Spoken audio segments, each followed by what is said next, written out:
Bonjour à tous et bienvenue dans cette troisième vidéo tuto consacrée à la présentation des champs.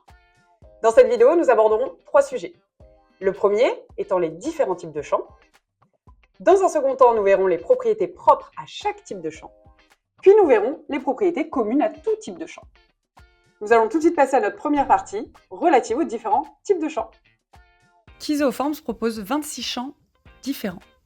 Ils se trouvent sur la droite de votre écran.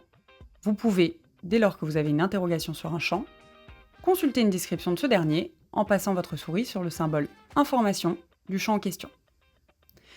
Tous ont une fonction particulière. Cependant, nous pouvons les regrouper par grands types. Tous les champs qui possèdent un symbole bleu concernent tout ce qui va être relatif à de la saisie à l'aide du clavier, comme le champ de saisie ou la zone de texte. Les champs violets, quant à eux, concernent les médias, que ce soit de la photo, de l'audio ou même de la signature. Concernant les champs orange, ils permettent des réponses rapides via la lecture d'éléments externes comme un code barre, un QR code ou un tag NFC.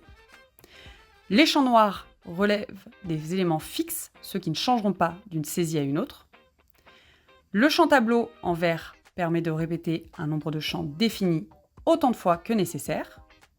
Et enfin, le champ rouge concerne le champ calcul, qui permet des calculs simples comme des plus poussés. Tous ces champs ont des spécificités particulières, et cela fera l'objet de notre deuxième partie. Chaque champ a des propriétés propres à son type, regroupées dans les sous-menus Propriétés, Avancées et Tri dans le cadre du tableau.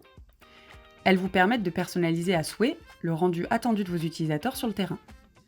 Si vous souhaitez en savoir plus, vous pouvez effectuer une recherche dans notre centre d'aide en tapant le nom du champ en question, et toutes les propriétés y sont décrites. Passons maintenant à notre troisième partie, les propriétés communes à tous les types de champs. Elles sont au nombre de 3. La première est la visibilité, qui permet d'afficher votre élément sous couvert qu'il respecte une ou plusieurs conditions. La seconde est l'affichage qui vous permet de personnaliser le rendu de ce champ sur le mobile de votre utilisateur.